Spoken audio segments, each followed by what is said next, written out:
Hey peoples, I'm the Legendary Chomper, and today we are going to be making, I'm going to be showing you guys how to make animations with Synfig.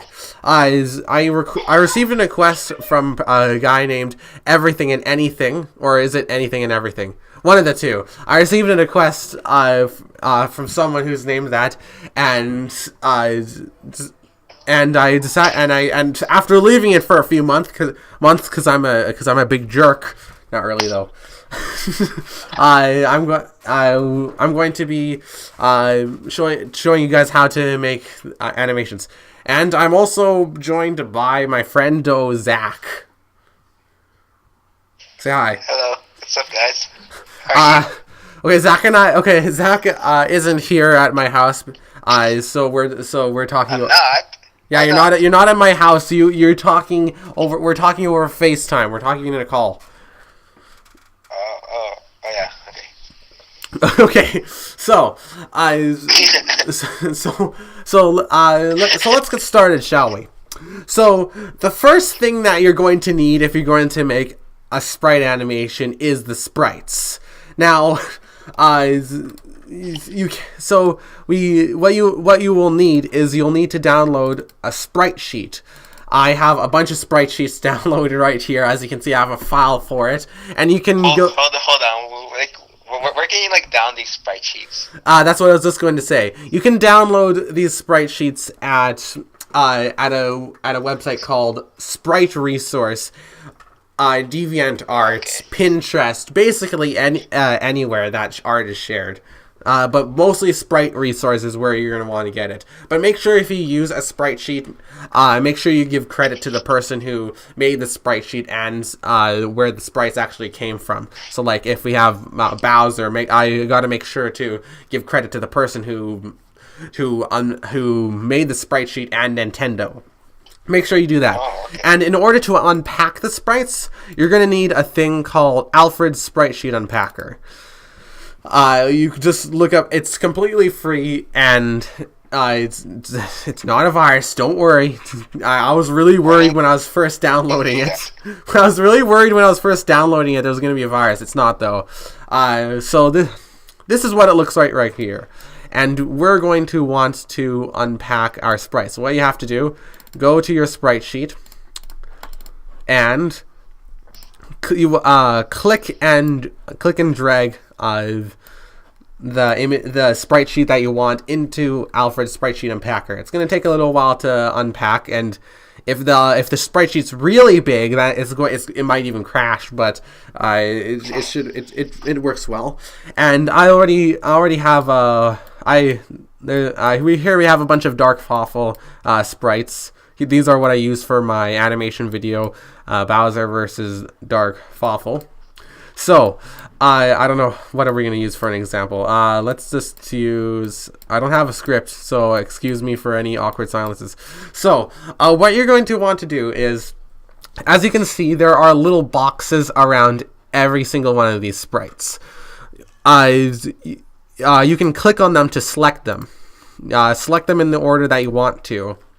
And then what you have to do is, down here in this little space area where you can type, this is where you have to type. This is where you have to type in where you want it to go. So in my case, it would be that's not how you spell desktop. Desktop, and then you gotta put in it's okay. It's not exactly a slash. It's the other direction. It's the right slash's alter ego, the left slash. So put it set it to go wherever you want it to go. So for me, it would be the desktop. Sprites, and then probably Dark Fawful, but I don't really need this. I'm going to be using some other sprites to show you guys. But you guys get the idea.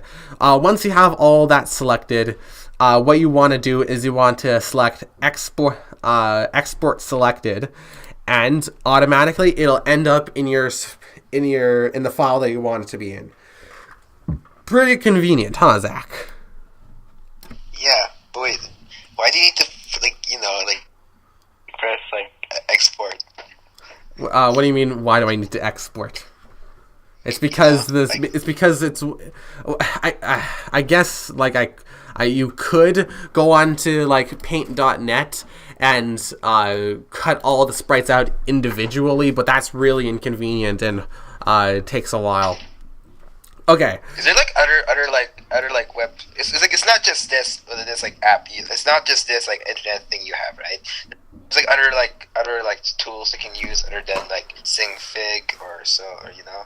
Yes, there are plenty of other tools, but this is just what I'm using. I like there are a lot of other animation programs that you can use like Adobe Flash and things like that. But I'm using Synfig because it's actually really good to make animations with. Oh yeah, this is Sprite. I forgot to mention this. I'm doing a tutorial on how to make Sprite animations. Crap. I forgot to say that in the intro.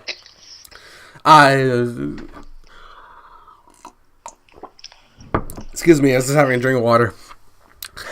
I'm using Synfig because it's really good for making animations, even Sprite animations, and it's completely free too.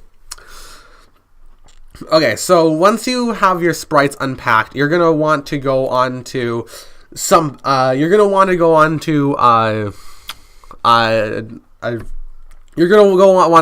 one of your picture editing programs. So let's say Paint. I'm going to be using Paint.net, but you can also use GIMP and even Photoshop. I'm using, but I recommend Paint.net because it's a lot simpler. We don't really need something as complex as GIMP to do what we're trying to do. And Paint.net also has a lot of, not a lot of, it has a much smaller learning curve. It's much easier to use than GIMP. So, and we're going to, and we'll unpack our sprites. Right now, I deleted the pictures that I unpacked before, but so I'm just going to. It can be like any sprite, right? It can be any character sprites. It's not just like Super Mario and stuff. Yeah, not just. I can say I can put like an animal sprite and then show an animal. Yes, exactly. Like I have a Legendary Chomper idle here. I got Legendary Chomper walk. I'm gonna use the flying though. I'm gonna use this flying animation. So the important part about this about using the important part about using image editor is because when you unpack the sprites, the sprites are going to be offset a little bit. What I mean by that is the boxes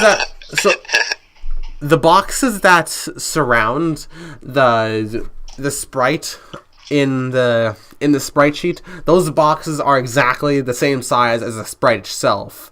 So even if you unpack, so even if you unpack a sprite sheet that is like if you unpack sprites that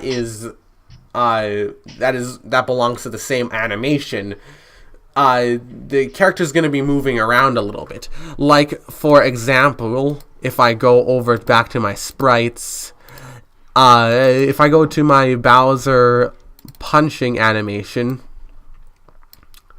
normally the empty space on all these sprites for Bowser, normally all of them are a lot smaller than this. They match the sprite for Bowser exactly.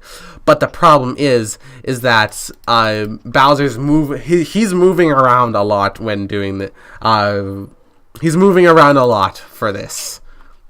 So like for example, like the first sprite. Can you make it bigger? Like, why is it small? Can you make it bigger? Yes, I can. Like, oops. Yes, I can. It'll be easier to see. Okay, there you go. So for example, when I first unpacked these sprites, this Bowser sprites, his right hand was all the way back over here. It was all the way back over here, and same goes for all those other sprites. So as Bowser's gradually pulling his fist back, as Bowser's gradually pulling his fist back, his legs are gradually moving forward. We don't want that. We want Bowser's feet to be staying in the same place. And also when he finally gets to the punch, haha, if you know what I mean, he moves like he moves a bunch backwards, back where he started, and we don't really want that. It's no good. We don't want that. So what you'll want to do for this for Paint.net is you'll want to make get all the sprites to be in the exact same place. Because you don't want it moving around a bunch. You don't. So, for example, if I wanted my Legendary Chomper sprites here to all be in the exact same place, which I don't want to because it's a flying animation, what I would do is I would look to the animation that has Legendary Chomper at his highest, at his lowest, and at his widest on both sides. So,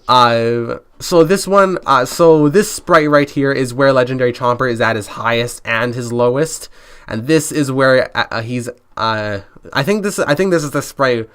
Well, no. This is where Legendary Chomper's at his highest. This one is where he's at his lowest, and I think it's either this one or this one where he's at his widest. What I'll want to do is I'll want to look at this Legendary Chomper, and you can see his feet are right there, hovering in midair. What you'll want to do is go back to all your other sprites. You'll want to select the entire thing, and then you can use the arrow keys to move it upwards. I prefer the arrow keys because they're pretty precise. And we can see that Legendary Chomper's I can't really see his feet that well. You can see this foot right here, his back left foot, is 1, 2, 3, 4, 5, 6, 7, 8, 9, 10, 11, 12, 13 pixels above the bottom. So that's what we're going to do the same with this sprite. So right now it is 1, 2, 3, 4, 5, 6, 7, 8, 9, 10. No, I need to switch tools. 10, 11, 12, 13. There we go. Now they're in the exact same spot. That's what you would do normally for the animations, but because this is my Legendary Chomper, I don't want that. I don't. But that's what you would be doing normally. In case you're wondering. What about the other side? Like you know the left side? Does it have to be exact? Yeah, unless it's required for the animation, unless the character is meant to be going up or down or left or right, you should try to get the character to move around as less as possible. I don't really know how to say that. Excuse me. Okay. So we got the sprites unpacked. We got the sprites unpacked. Let me X out of that. What you need to do to make it work on Synfig is you got to go to the sprites that you want to use. So in this case, I'm going to be using my Legendary Chomper sprites. And what we got to do is we're going to be creating a script. That's right, a script, or a text document, as some like to call it. It's a script. So we got the text document right here, and Synfig, which is what we are using, runs at 24 frames per second. Normally, you're going to want to use something like 12 frames per second or lower. So for a Legendary Chomper here, I'm going to be doing 8 frames per second. What you want to type in for this text document is FPS. Why does it have to be FPS? That stands for frames per second. That's the frames per second. Okay. I want to put it. I want it to be. It's one of those like random numbers that you know. It's not that complicated coding. So you want to go FPS and then whatever the FPS you want to be at. So in Synfig, since it runs at 24 FPS. If you had it set to 24, this it would switch sprites every frame, which we don't really want because then it moves extremely fast. So most of the time 12 FPS is good. For this animation in particular, I like to go 8 FPS. And then what you have to do is you hit the enter button twice, and then you got to go up to 60 FPS. I mean, the higher frame rate's good. That won't really work because Synfig doesn't run in 60 FPS, and okay. And if you had it running at 60, do you have to like go up to like a better like one instead of Synfig instead of well you can't with 24 FPS is really good. 24 FPS is fine actually. It's the basic FPS that will register as motion, and if it was in 60 FPS, you would need so much more sprites than just the 4 that I have here. You would need a lot more for it to actually work properly. If it's going to run at a higher frame rate, you need more sprites. There you go. You need more sprites. Which I don't really want to do. Make the sprites look really good, like realistic sprites. You could do that. It'd take a very long time, but yes.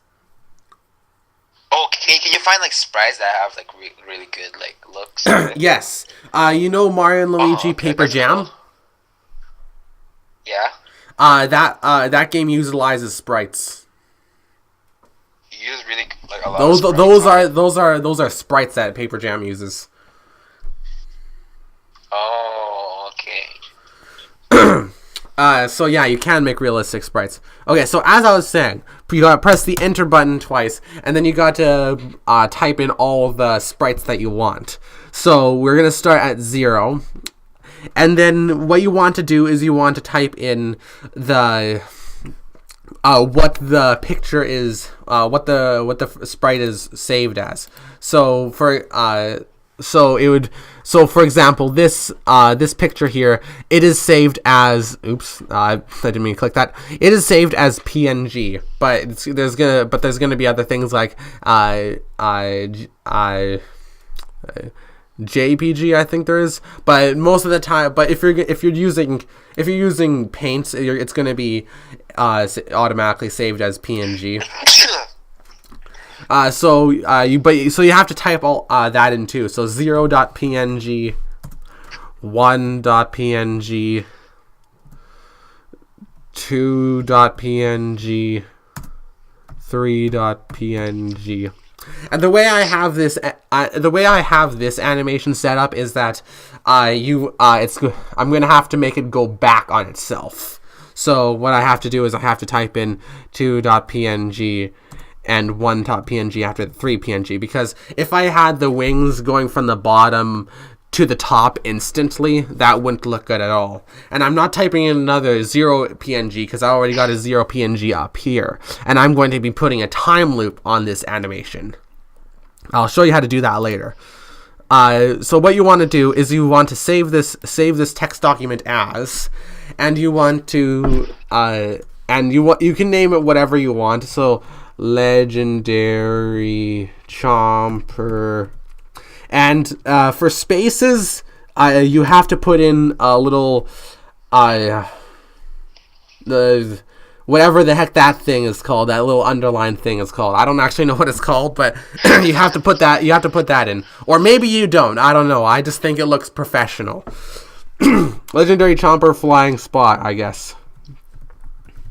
Flying spot. And then you don't have to put this part in, but it's very convenient. So you'll know what it is instantly just by looking at it. FPS 8. So I know this one is it runs at 8 FPS. And then this part is really important. You have to do this or else it's not going to work. You have to go .lst. You have to save it as a .lst. Now save. You know what? Like, I don't like when there's like what does that stand for? What does LST stand for? No idea. I know, like I don't like it when they do that. Like, what? Why you gotta have this like number? So Uh, it's complicated, you know. So you'll know if you did it right because if it's a notepad like this, you'll know if you did it right then. And you can just delete that older document. You don't need that. And now we can finally move on to Synfig.